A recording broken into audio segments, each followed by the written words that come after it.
thinking about it.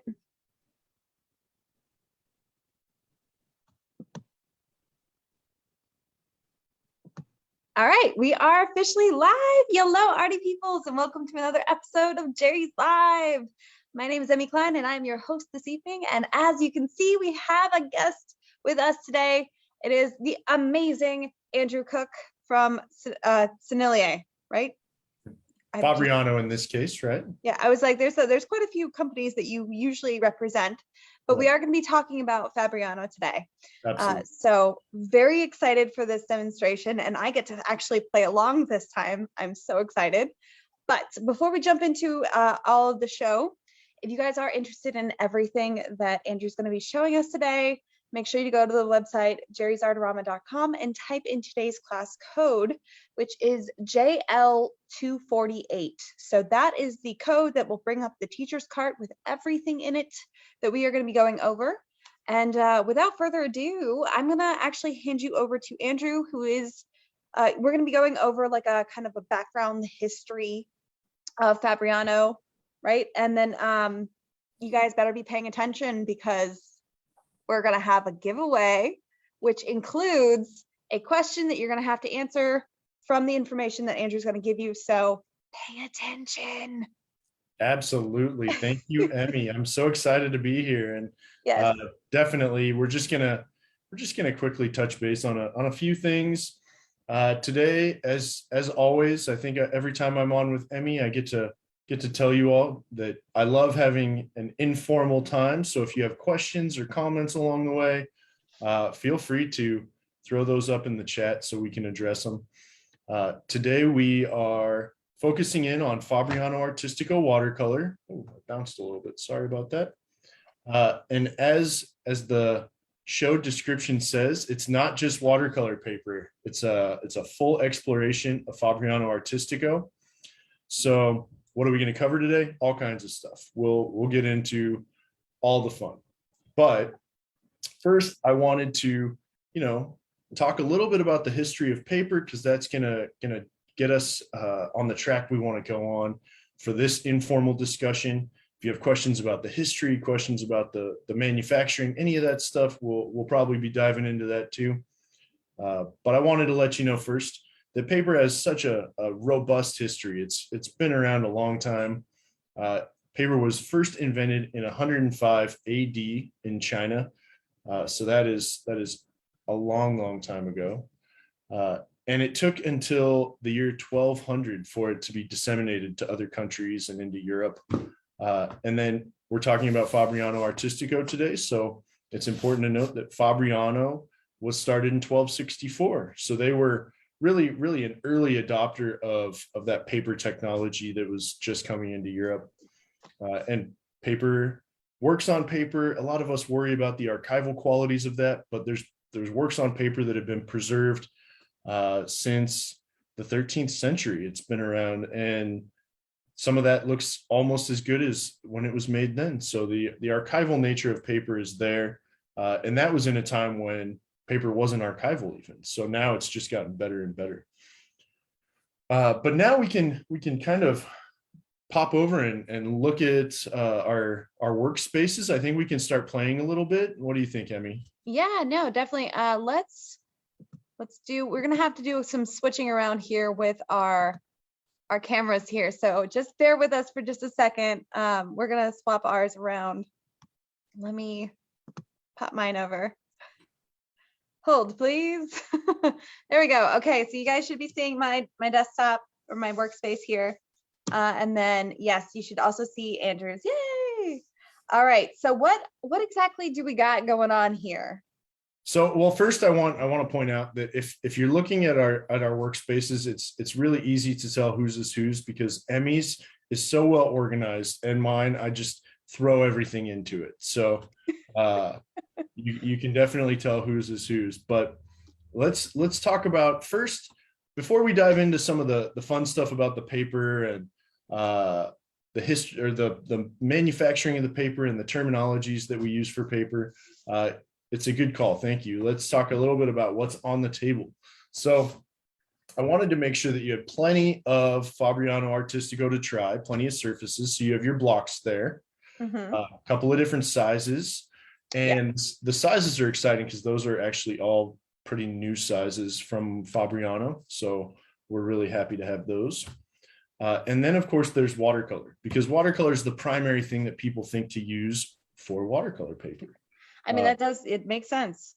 It does. It does. So we've got some Sennelier watercolors here that we're going to explore, some different things to play with there. So I took mine, in case anybody's wondering, I took all of mine out of the boxes already. But I just figured I'd keep the boxes up so they can see what they look like. But so we have, what is this? The Aqua Mini. And then we have the, I'm the world's worst pronunciation. How do you pronounce this one? So they're both actually the Sennelier L'Aquarelle, which is just in the US you can call it Sennelier Artist Watercolors or Sennelier French Artist Watercolors, but it is L'Aquarelle, and they're both the same artist quality paints that we've actually had sessions before on Jerry's Live where we talked about these paints. So some of you may be familiar with it from there. And it is that lovely gum arabic and honey based watercolor using pigments from all over the world. So we're excited to be able to play with those. Yes. Then I also grabbed some Cretacolor items. We have some new Cretacolor water soluble graphite pencils that not only do we have the water soluble graphite, but there's the new Aquagraph, which is a tinted graphite, and it comes in. Oh, that's right. Yeah, because I have 2 packs. All right. Yeah. Okay. So these are the aquarelle pencils, and then these are the new ones that you were just talking about, right? Yes. And so there's pure graphite that's water soluble in there, but there's also some that are tinted red, tinted blue, and tinted green. In case anybody's wondering, let me kind of push this up here. Look at those colors. Ooh, that's exciting. And as we're playing, we'll kind of look at those because there's some fun things you can do with them. You can really shift some of the temperature of your drawings as you're working with them. Oh yeah. And then we've got the Cretacolor Merino, the light fast watercolor pencils that Cretacolor makes. And these are a lot of fun because you can use them as a dry medium or a wet medium. And they're nice and vivid. So we're going to explore those a little bit too. Yes. Oh, I'm excited. And we're then gonna make a big arty mess. We are big arty mess. And then while we're on the topic of dry media, just for the sake of making sure to showcase some of that wonderful dry media, we grabbed some Sennelier pastels as well. And so we've got a little set of half sticks in this stormy sky colors. Which... Now, these, I gotta say, one of my favorites, because I love that Sennelier gives you these like coordinated sets. I have so many of these. And this is such a pretty color combination. Oh, I'm very excited about these. Me too. And then something a lot of people, even some of us who are pastelists, may not know about because it's pretty brand new, just came out during the pandemic recently, is these pebble pastels. And it's the same blend, the same materials that we use in our Sennelier Extra Soft pastels, full sticks and half sticks, but it's in this giant chunk, like an Easter egg.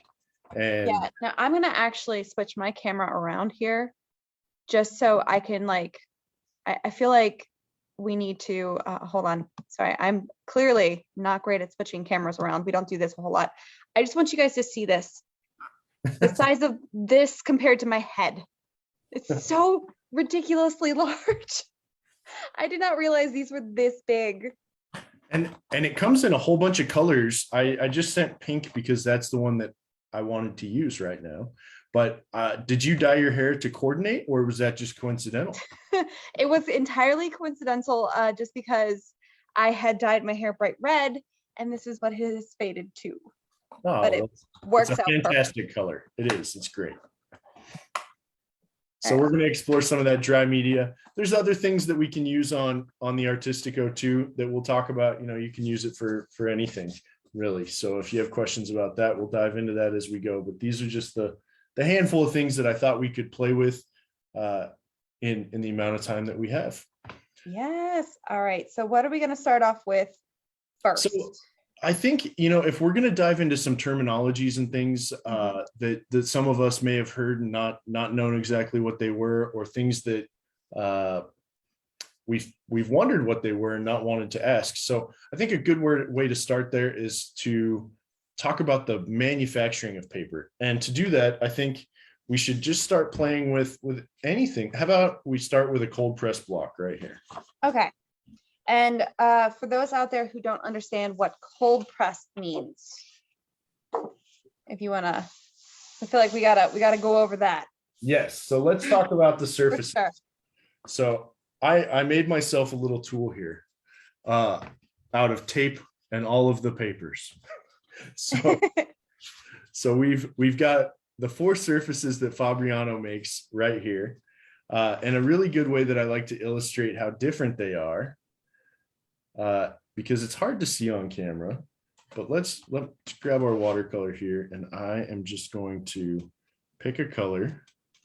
Now I'm going to actually make your screen bigger here so that and they can see this much larger. So I'm going to start off down here on this piece of paper, which is the hot press. You can see it's got a very, very fine line along the edge there. And then if we move the brush to the cold press, it's got a little more texture. And then that's the soft press, I'm sorry. Hot press to soft press to cold press, and then to rough. Oh, wow. So you can see that it's very smooth there, a little smoother there. And then you start to see some open pockets of color here where it's jumping over those little bumps, the ridges. And then on the rough, it's got much more peaks and valleys. Yeah. So a lot of illustrators will really like to use the hot press. People who work in more fine detail but don't want it to be so smooth will use that soft press, which is unique to Fabriano. We'll talk a little about that. Cold press is the standard go-to watercolor paper because it's got a little bit of looseness to it. And then rough is the one that a lot of people, it's gained some traction, some excitement. A lot of us have been wanting to use it more recently, but for a long time, rough was the one everybody was afraid of. So the rough paper is a little less known. You might see it in stores a little less. But That's it is a fun paper. A great visual there. I feel like that really shows exactly the differences between them. Thank you. All right.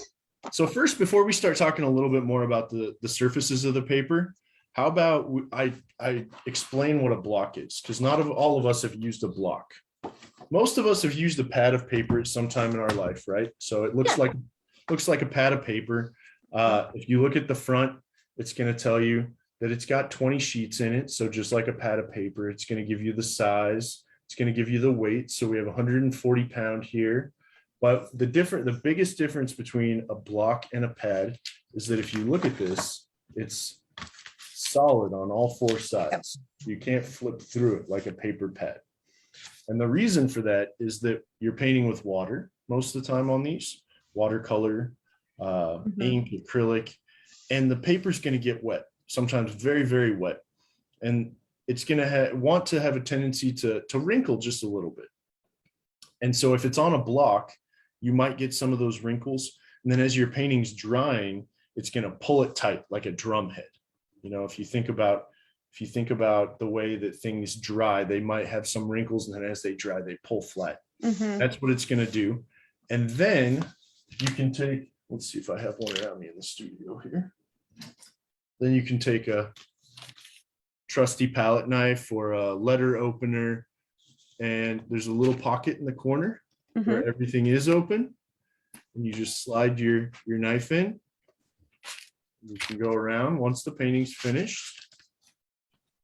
Now, I will say I've done this with many different palette knives. Any of them work, right? Yes. I will caution everybody against using anything too sharp. A lot of us might say, oh, I can use a box cutter or an X-Acto knife. But because of how sharp the blade is, when you're cutting along the edge, it might have a tendency to dig into the next sheet of paper or cut right through the sheet of paper that you're trying to get off. So you can end up damaging your painting. But that painting is going to come right off, and it's going to be a finished painting, and it's perfectly flat. So it's going to be really easy to frame. So sometimes blocks are going to cost a little more than a pad of paper, but they are often going to make your painting look a little more finished once it's dried. Now, we did have one person say that blocks scare them because they're always afraid of ripping the painting when they're removing it. Do you have any like tips or tricks of other than just, go kind of slower around the edges of removing the paper from these blocks for people to know? Make sure you're using something dull like a palette knife or a letter opener.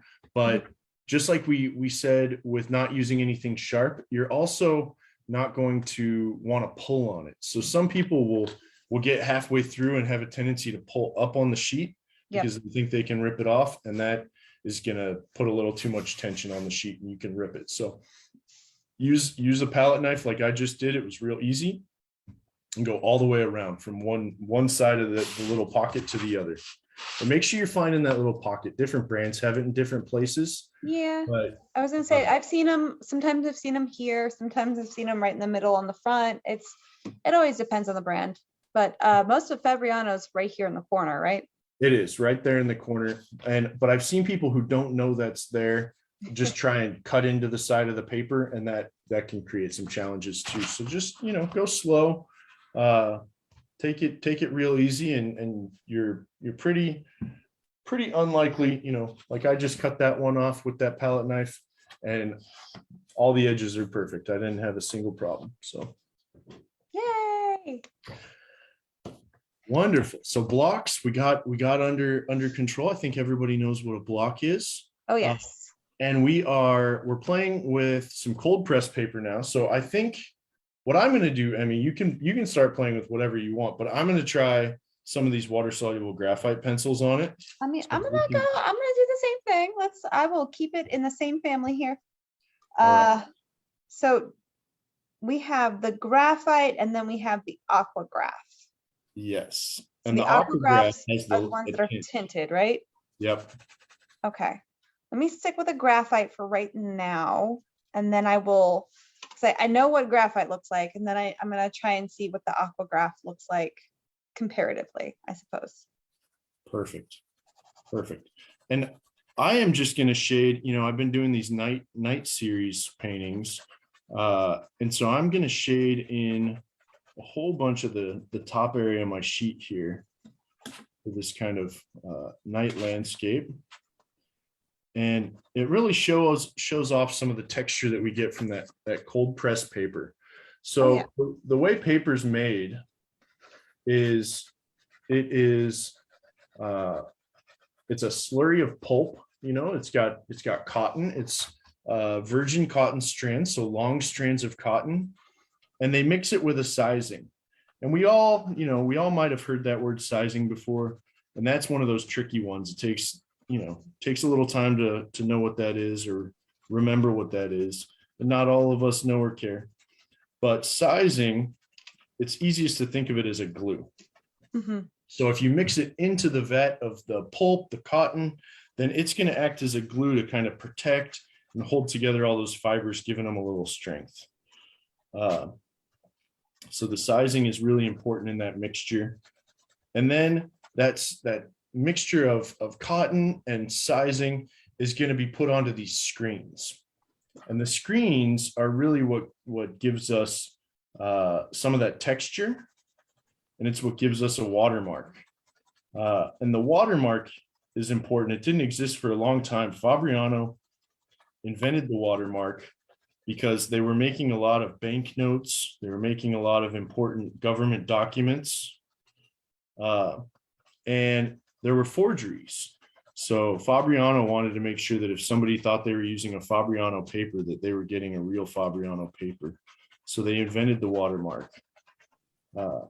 And the watermark is mesh that's been sewn into that screen that picks up that pulp. And so it leaves an impression. Now let's see how this is going to work. I haven't tried this yet on camera. But I already started adding water. Good. I'm jumping into this. Oh, this is so cool to see how fast it moves on it. So a watermark, when they have it on the screen, they're running the paper through the screen. It's got an image or something sewn onto the edge of the paper, and that's what's going to give you your watermark. So in this case, I have my handy dandy flashlight here. Let's see if it works. Maybe. Let's see if we can actually, let me make you a little bit larger here. Okay. Oop, hold on. Hit the wrong button. There we go. There you go. All right. So as you can see here, Fabriano's watermark, it's a new watermark actually with this new paper. Fabriano's watermark is now smaller. It's in the corner here on the Artistico. And that is because we didn't want it to be too obvious. You know, a lot of artists didn't want it to be too big. But on the back side, there's some texture. We can see a little bit, maybe not. But it indents right there. That's why you could see through it when you look at it with a light. Let's get back to that. Okay. It's because it indents. So that's a thinner spot in the paper. And that's what a watermark is. Now, let me switch our screens back over here. There we go. Now, if in case anybody is seeing me not on the screen, I'm also watching your comments come in. So on occasion, I might stop what I'm doing to make sure I'm not missing any questions here. But we did have a couple questions come in. Sure. Which option, whether it be cold press or hot press or soft press or the rough press, which one would you suggest for portraiture? You know, that's a tricky question because every portrait artist is going to work a little bit different. So if somebody is doing more of an illustration style portrait and they want fine, sharp lines, or they're using fine liner pens in there, then hot press might be really suitable for them. Cold press is kind of the go-to for a lot of artists because it's what they know or what's available to them. So cold press is really popular for portraits, but soft press, I know a lot of artists have switched to now that they've found out about it because it's kind of a happy medium. It's smooth, you can control it, but it's not so smooth. So you got a little texture. And then rough, you know, if you have a little bit more of an impressionistic style about your work, rough can be a lot of fun to do something a little more gestural as far as a portrait goes. But all four of them will work really well for portraits. If you're doing something really photorealistic, then it's going to depend a little bit on how you work, but you can use that smoother surface. You know, just like in oil painting, a lot of portrait artists will use a really smooth portrait grade linen. We can use the hot press or the soft press. And a good example of that is a good friend of mine, Lauren McCracken. If you Google his work, he does some really fine photorealist paintings in watercolor, kind of after the Flemish masters. He's got a lot of silver and a lot of china in there. Really beautiful paintings, really, really detailed. And he uses that soft press paper because he can get the same detail that he would want, but it has enough texture to hold the paint for the washes he's doing.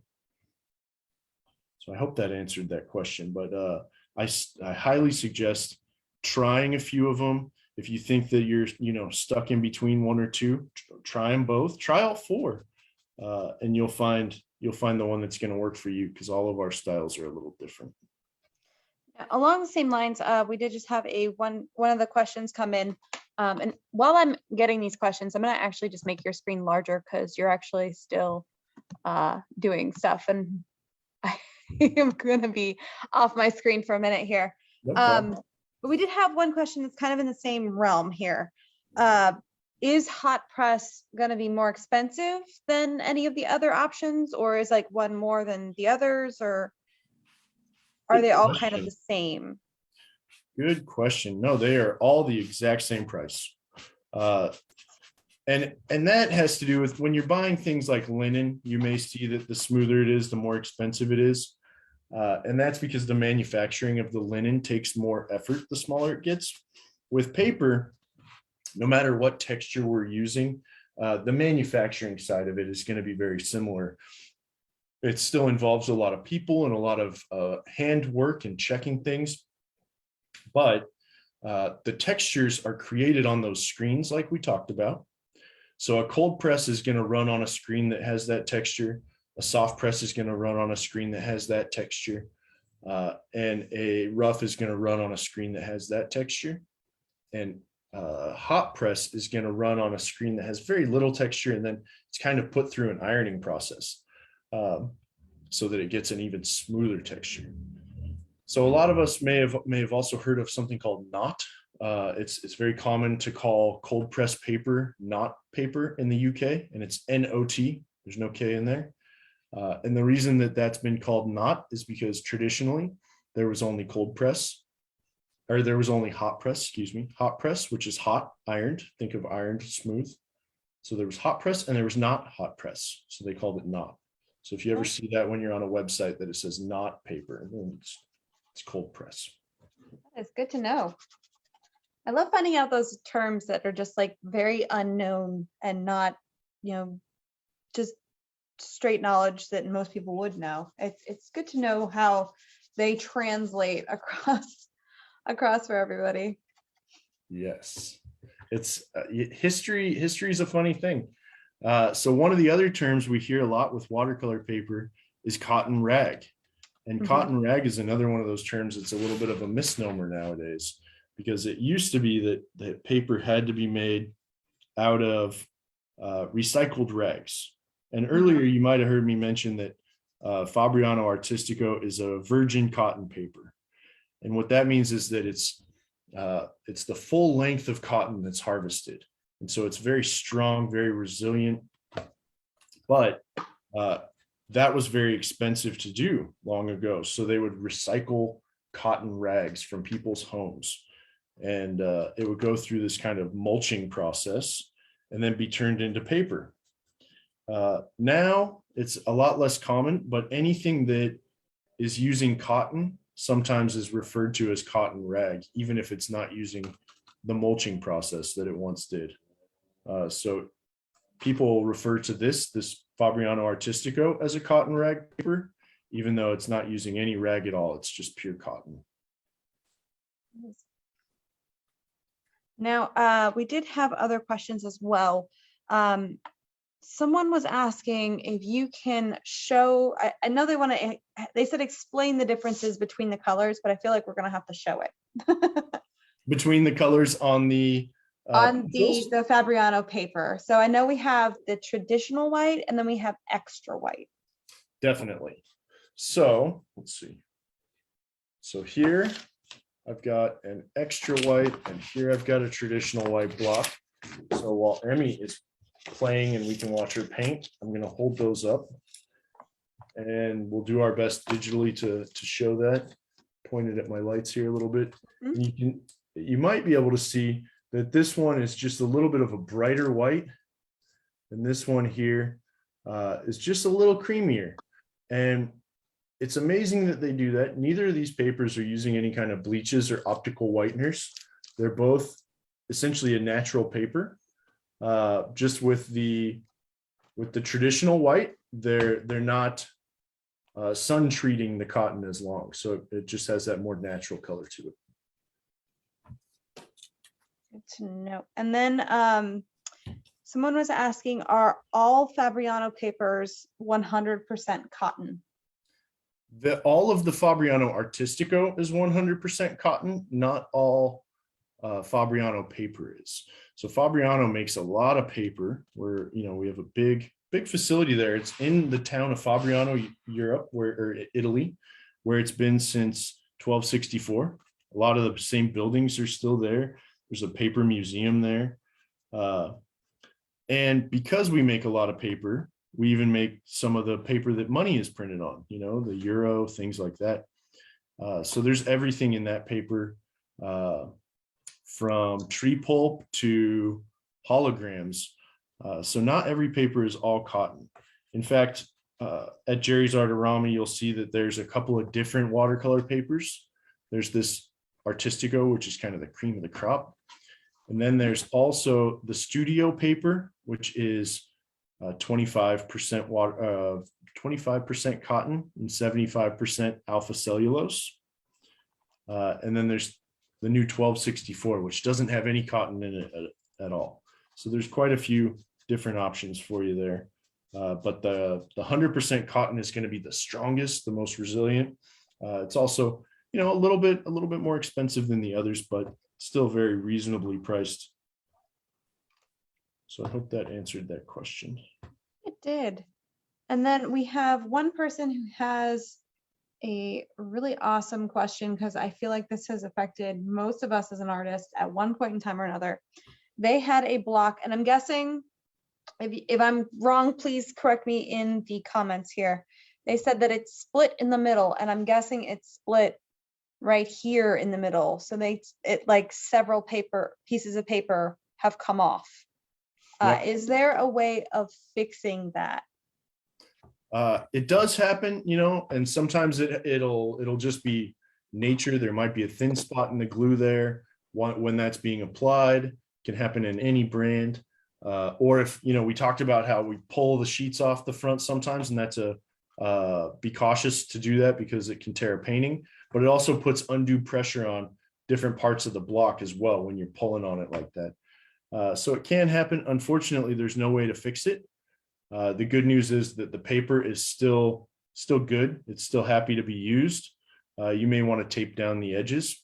And if it's the majority of the block that does it, I've heard of people where the backing will come off. You can still treat the block as a block, and you can paint on either side of it. So it's still glued down. Sorry? Because it's still glued down. It is, yeah. Yeah. Even if one sheet comes off, earlier as an example, I cut that front sheet off of that block. And this paper, while it isn't going to pull itself tight like it would on the face of the block, it's still good. So I'm still going to use this. I might just not use it for wet process like I'm doing down here. I might use it for some of my more dry processes, or use it as a drawing paper. If I'm working in acrylic, I'm definitely going to want it in a block or to be taped down. But if I'm doing, any other kind of work, I don't have to have that same stretched effect. Now, Linda was asking, what other mediums are good for this paper? Water soluble oils or inks or? Good question. ... I like Yeah. that. I like that a few of the ones in there are technically good questions to have. So thank you, Linda. Now, as far as oils, I was just at an event for oil painters, and we were talking about using paper as a painting surface. Mm-hmm. And of course, traditionally, there's a lot of artists who've used paper to paint on, whether it's a watercolor paper or any other type of paper. And as a best practice today, with all we know now about the archival nature of paper, it's best if you're going to use oil or water soluble oil to treat your paper, prime it, gesso it. Mm-hmm. But not everybody always did. And there's still, there's a painting from Rembrandt that's on paper that's still in a museum. So if somebody wants to keep that painting from being destroyed, then people can treat it after the fact. So I'm one of those people who says it, if it's going to work for you, then go ahead and try it. And if somebody wants the painting to last, they'll make it last. But if you want to follow best practices for an archival painting, then you want to treat that painting surface, that paper surface with a primer before you go to paint on it. And that's for oil, for water soluble oil. Now, as far as this paper goes, for watercolor, for acrylic, for charcoal, for pastel, for ink, shellac-based ink, acrylic-based ink, any of that, you can paint right on this paper. So that's one of the things I really love about watercolor paper, is that it's the ultimate mixed media paper. Everybody seems to think that it can only be used for watercolor because that's what it's called. But I do a lot of my big acrylic paintings on it, and it lasts forever. Acrylic's flexible and archival, and the paper really grabs onto it. So you can use it for that. You can use it for ink. I have a friend of mine who does some shellac-based ink washes and then goes in with gouache on top of that. And that works really well. The shellac has kind of a crystalline quality. If you're using anything with shellac, it can have some tendencies to become more brittle over time. So I would say frame it or mount it against something. But as far as acrylic or pastel or charcoal or graphite, all that'll go on here and you don't have to worry about those same things. Now, you had said to prime the paper for oil paints. What would you prime it with? I use a sizing. You can use any sizing, an acrylic based sizing. So there's different acrylic based sizings out there. I'm not 100% sure which ones are readily available, but anything that says it's an acrylic sizing when you look it up will work. And those I put down 1 or 2 coats of that, and then just a coat of an acrylic gesso. And then I can be able to paint with oil right on the surface. Let me make sure I'm not missing any questions here. We have a lot of people commenting in the chat here, and it's such a great conversation. We're definitely gonna have to make sure we go back through and answer any questions in case I did miss any. I do have my amazing moderator Amanda in the chats as well, answering questions, but we always try to make sure everything is answered in case we did miss it. But let's see. Does Fabriano have an oil paper like Arches does? We do not. We don't currently make an oil paper that's similar to that. We make Fabriano makes a paper that is kind of a canvas texture that can be painted on, but we don't make anything that is a watercolor paper texture that can be painted right on. Good to know. Let's see. Do you think rough is the best for soft pastel? Well, I'm using soft pastel right now, and I am actually using it on that hot press paper that we just tore off the block. I started out showing it that it's good for dry media, just because I had that one off the sheet, but the pastel is sticking just fine. So I think any of the 4 surfaces can be used for soft pastel, and they will just have varying effects. I definitely use these for pastels myself. I think they're fantastic. Also, what I think is fantastic is this tiny little brush that I'm using. Do you see this thing? It's so cute. Anybody who's obsessed with tiny little things, the little Aqua Mini has this tiny little brush that comes with it, and it is the most adorable thing ever. Emmy, one of the YouTube videos I was watching a couple months ago was somebody doing a review of that set. Mm-hmm. And they did color swatches of all 8 colors in there. Mm-hmm. And they used the little brush to do the whole thing. It was pretty amazing that they did these 2-inch by 2-inch squares of color. Oh wow, that's large. I was like, how big of a swatch did they do? That's so somebody was just asking about using the rough for soft pastel, and I just did a little attempt to clean up my workspace a little bit here. And this is actually the rough paper that I'm wiping it off of, and you can see that it can grab that soft pastel and leave that texture behind. Now I'm going to get messy. I'm going to get real messy because I'm gonna get that pebble. I'm gonna use the pebble. Do it. But before I do that, hold on. Maria, of course, said that the tiny little brush was Emmy sized. I love that my viewers know that I am tiny. All right. Are you using just plain water with the pastel? I was, yeah.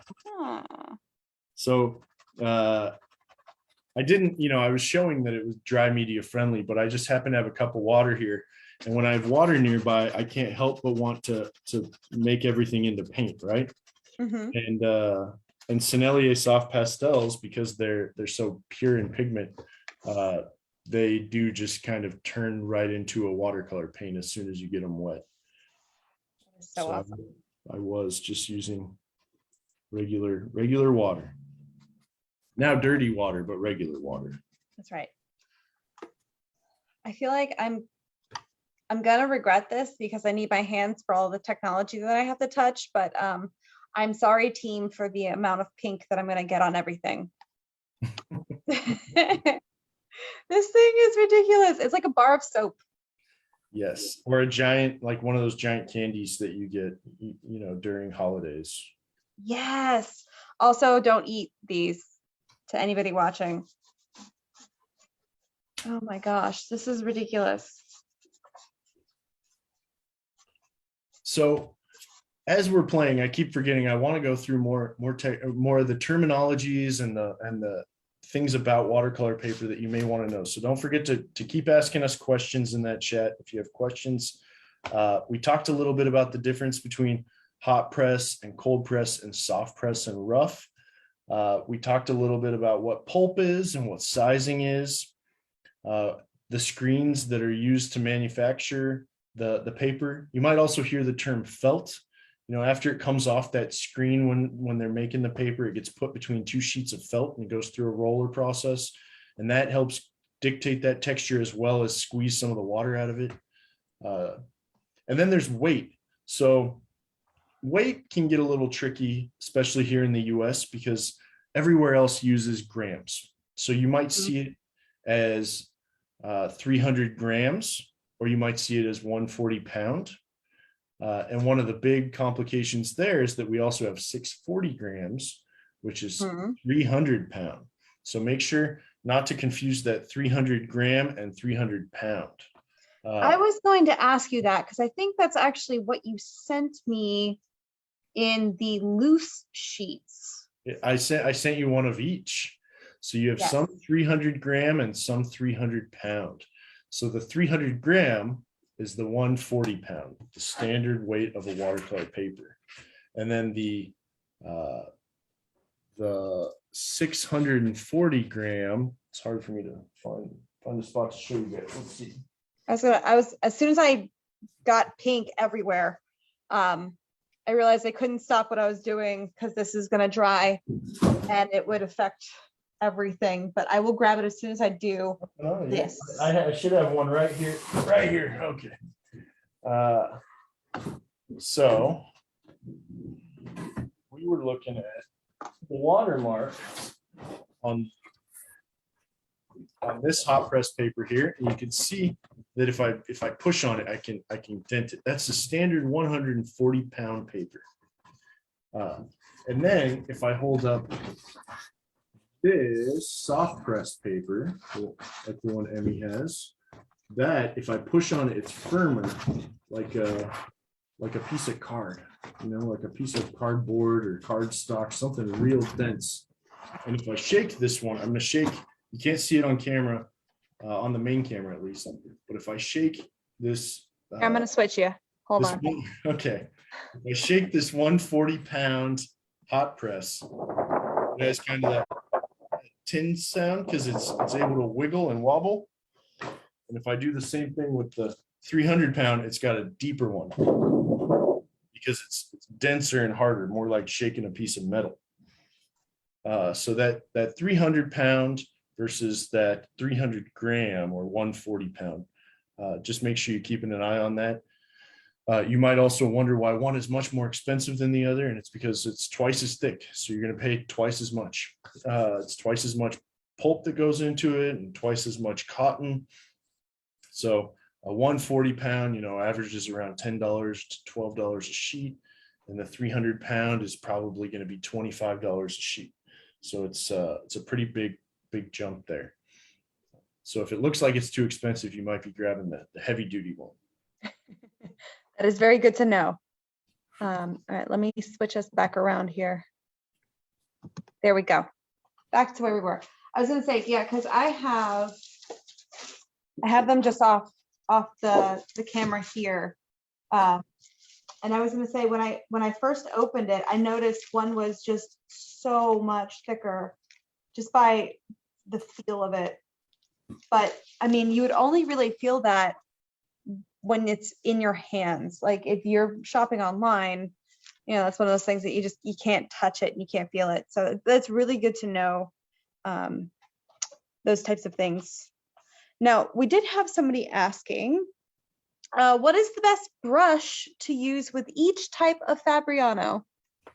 You know, all brushes are going to work on the different surfaces. They're just going to have different effects. So you can use any of your watercolor brushes, any of your acrylic brushes. I even know artists who use their hog bristle brushes, their oil brushes. So it just depends on those techniques. But if you're using something like a really soft, you know, like I have here, a Raphael Corel, it's a synthetic, and it's going to have a real soft tip on it. Sorry, you guys might see my studio assistant is trying to help me out here. And this Corel, it has a really soft tip, and it's going to leave a lot of smoothness, and it's going to drop that fluid onto the paper really easily. And the rough paper, because of the peaks and valleys, it's going to pull that fluid out a little more rapidly. So you might have a little bit more of a broken line in there. But the hot press paper has fewer peaks and valleys, or none at all. And so it's going to have a longer mark on there. So sorry, my little studio assistant was interrupting me. All right. Never apologize for animals climbing into frame. Love it. She wanted the attention, so she tried to confuse me, but it didn't work.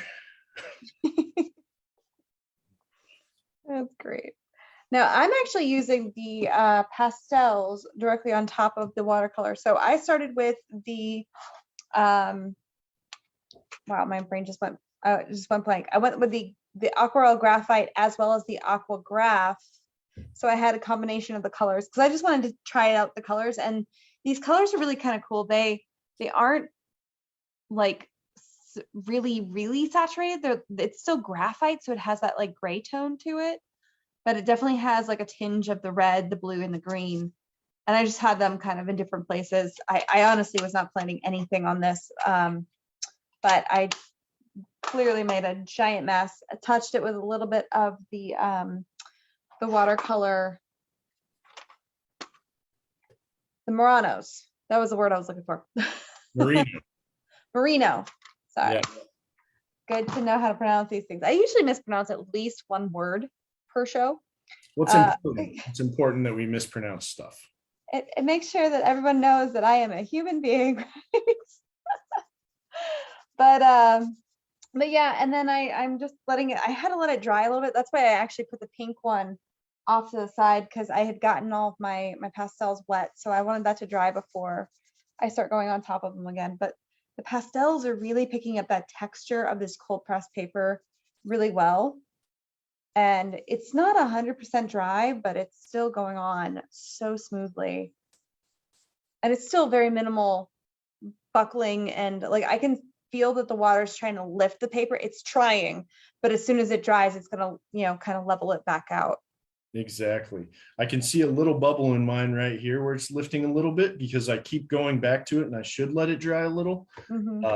But absolutely, as soon as it starts to dry out, it's just going to pull that right back down to earth. All right, let me see. What are these colors here? We got some really fun colors in this set. I got the swatches on the side of the box here. But I love that we are playing with all this media on watercolor paper, because it's so important to me that people know that watercolor paper is for more than just watercolor. It really is. Being 100% cotton, having no bleach, it really makes it a paper that you can use for everything, and you know it's going to last. So if you make a drawing, even if I'm just doing a pencil drawing, and it's something I care about, I don't have to worry about it fading or changing color over time. One of the things I tell people is that, you know, I can still remember it pretty vividly. I did a drawing when I was in college that I really loved, and it was an accident. I thought it was going to be a sketch, and it turned into something that I really liked, and it was on newsprint. Oh, And I've done that before. Absolutely. yep, and it lasts a few months, and you go to pick it up, and it just kind of crackles. And it was really sad for me at the time that I had this drawing that I thought was kind of a breakthrough drawing, and I didn't get to keep it. So I feel like it's very important that if I can, I do most of my work on something that's going to last. And even if I don't love it, if I end up not loving it, I can always paint over it. I can prime it and do acrylic work over it, or I can draw something into it. So I don't feel that that I'm wasting any money there. I feel like I'm just giving it the opportunity to turn into something. Very true. Now that actually kind of winds into a question we had that somebody asked about varnishing work on this paper. Mhm. What would you suggest? And I guess would it depend on the media? It would depend on the media. So for most media, you can use, a good spray varnish. I always recommend spraying anytime you're using any kind of water media, because if you brush something over it, especially we've been using this water soluble graphite or even pastel, and then certainly watercolor. If you brush over it once, it's usually okay. If you brush a second time, you're going to smear it. So I always try and be really careful about that and use a spray varnish. If you're using a really high quality spray varnish, then that'll work on watercolor paper. Most of them are even going to say on the back that they'll work on watercolor or watercolor paper. So always read those labels, make sure that it says that it's going to do it. And if you're curious about it, then ask the manufacturers. Say, hey, here's what I used on this painting. Let me know what you recommend. And we'll usually come out with something, some kind of a recommendation or point you in the right direction. But a high quality spray varnish is what I use myself. Most of the spray varnishes out there can be used for water media, oil media, so you don't have to worry too much about that. Just make sure to read up again. The time that I am a little more cautious is if I'm using oil pastels. Oil pastels get a little different because they never dry. So they take a little bit more of a unique approach to varnishing. And for that, I'll use the oil pastel varnish that Sennelier makes. It's a fixative, actually, an oil pastel fixative, and that provides a thin isolation coat, and then I can varnish it with my normal varnish. Now, on that same subject, I had someone asking, can you use oil pastels on this paper? Which I'm going to actually go run and get some oil pastels that I have right over here. And I'm going to also grab that varnish that you were just talking about, because I have it here in the studio. It's literally my favorite oil pastel varnish ever, hands down. 1 second. Of course. And while you're grabbing that, I'll give a little spoiler and say, absolutely. If you can think of a media, it can probably be used on this paper. Oil pastel is one of the only oil media that you don't have to treat the paper for. You can use it directly. So all those things I mentioned about using oil paint or water soluble oils, you don't have to pay attention to those as much with the oil pastels. Oil pastel, you can work right on it.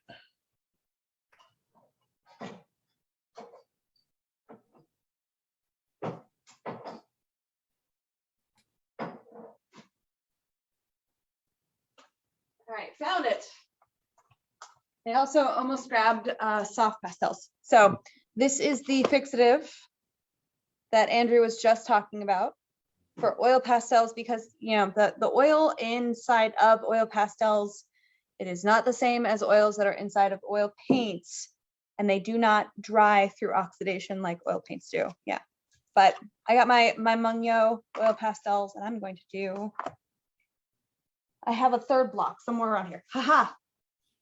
And so the fixative, one of the things I'll mention about the fixative that I really like, I like to tell people, because I've had people call me occasionally and say the fixative's not working.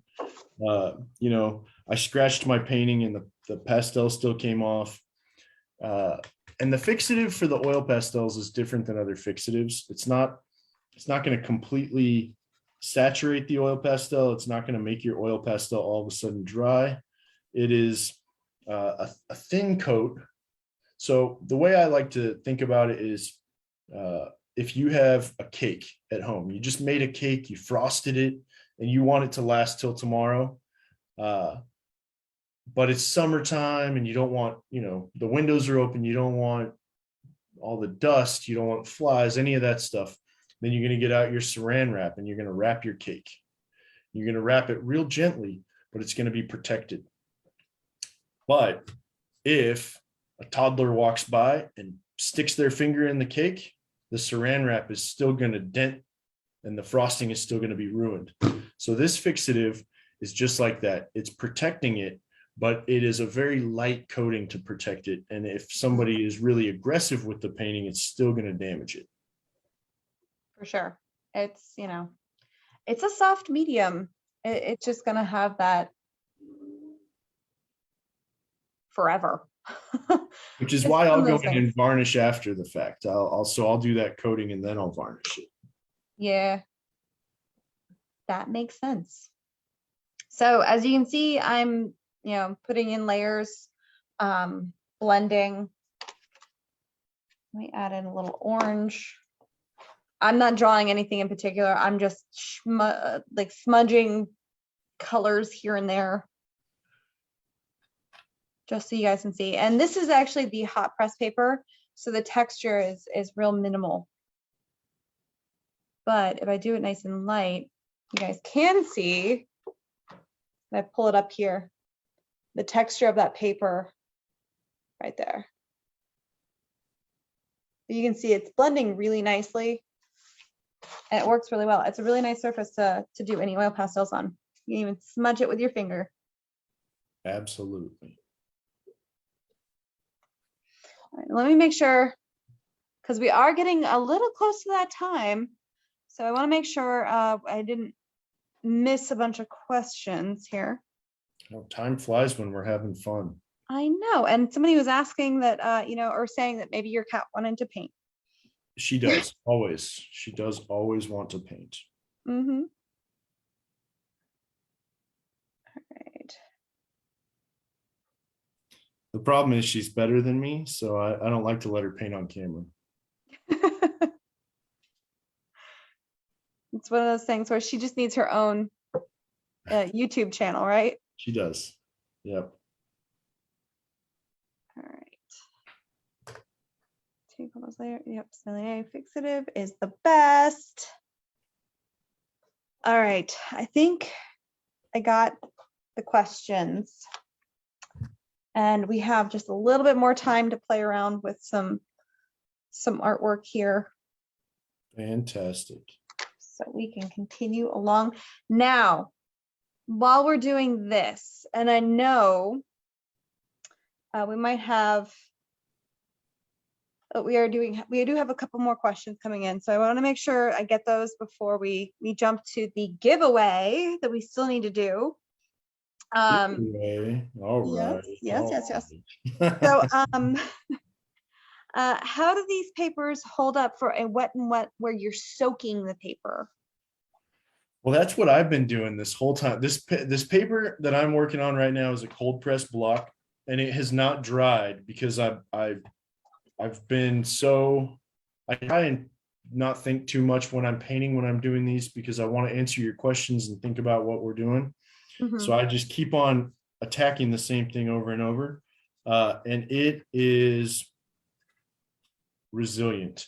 It is still wet. So if I touch it here, you'll see it's still wet. Mm-hmm.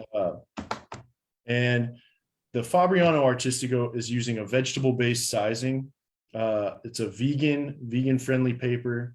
The vegetable sizing is really, really tough stuff. So it's got a softer surface feel than some other watercolor papers out there, but it takes a lot of abuse. You can add a lot of water to it. You can scrub at it. You may have even seen me a minute ago taking a paper towel and kind of scrubbing at the color there. Mm-hmm. And I was doing that with the graphite earlier too. And it takes all that color off, but the paper is still really, really tough. No pilling. I don't know. Let's see if I can show you that. So you saw how much I was wiping it, and there's no pilling, no paper coming up at the surface, balling up on me. It's still got that, it's a fabric, it's that 100% cotton is real tough. The sizing is really nice. So definitely takes a bit of abuse. Really does. And I mean, even for the pastels that I put on top of this watercolor paper, it wasn't even fully dry. I don't even think it's 100% dry now. But I put pastels on top of it, and it's still really beautiful. Like it's not pilling up at all. Like it's still got a little bit of like a bubble just because it's not dry. But I know as soon as it dries, it's going to start pulling it back down and make it nice and flat again. And yeah, no, I personally have not had any issues with when I scrub at the paper. I've never really had it tear or go too wild unless I actively am trying to tear it. Right. Where did I put that palette knife I was using earlier? It's around here somewhere. This one. So I've had different kind of painting media on here that I've had to scrape before. And I don't know if you can see that. So I'm scraping the water right off the surface there. Wow. There's no paper residue scraping over to the sides. It's just the water. So I can then take my paper towel, wipe it up. And so if you're using oil paint or, well, I mean, you'd want to prime it for that, right? We talked about that. Mm-hmm. Or if you're using your oil pastels, you can scrape right back into your oil pastels, get your graffito effects, and not worry about damaging the paper. That is something I'm going to personally have to try because I've not done that. That looks really, really incredible. And I feel like would give you so many different options of things that you can do. Definitely.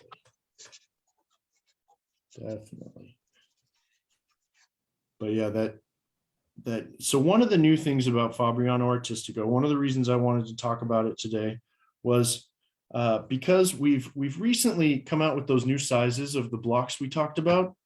And when we did that, we also reinvigorated the surface sizing on this paper. So it was always, not always, but it was for many years, vegan friendly, vegetable based.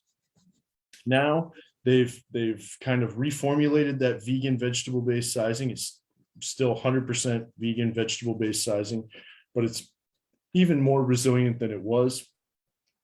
Still has that soft surface feel that people are going to expect from Fabriano Artistico. So you don't have to worry about that, but really, really durable stuff. Yeah, it's definitely a very hardy paper.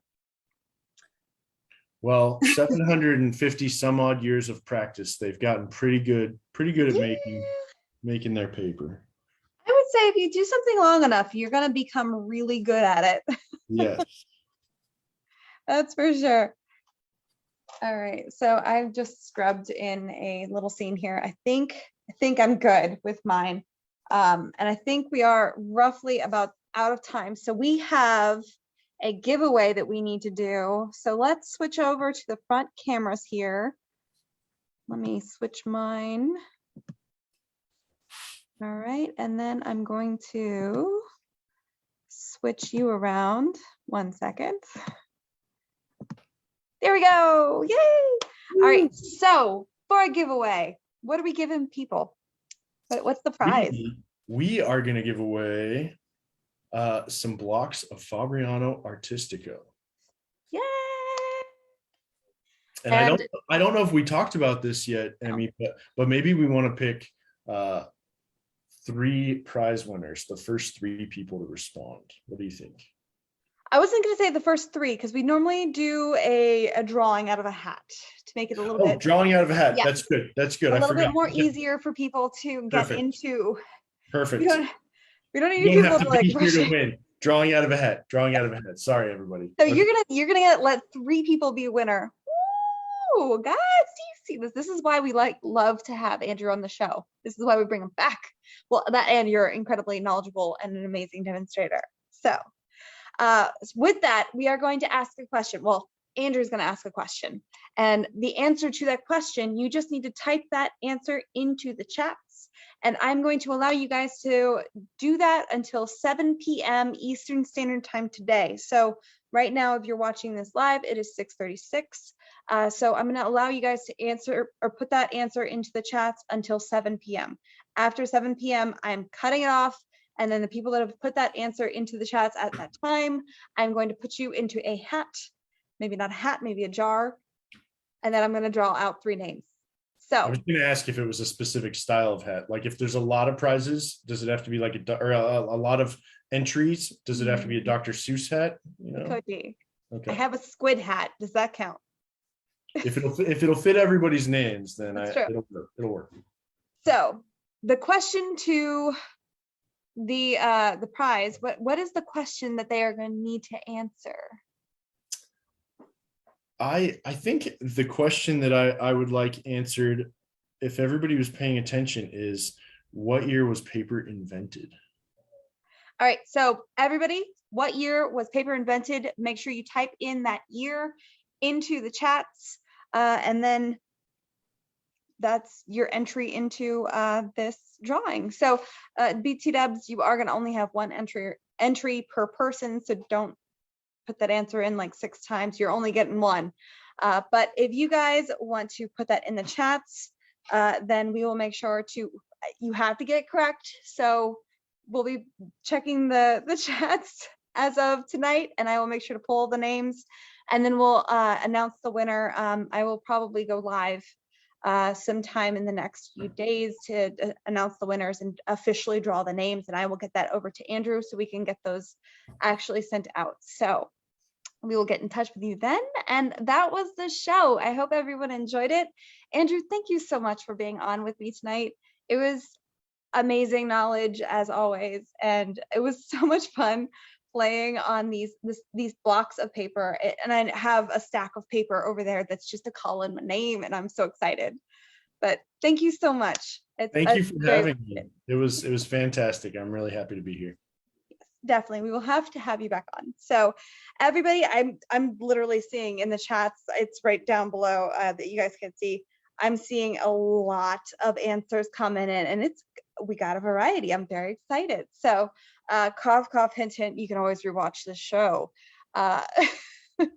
So if you get the answer wrong and then you put it in correctly, I will still count that.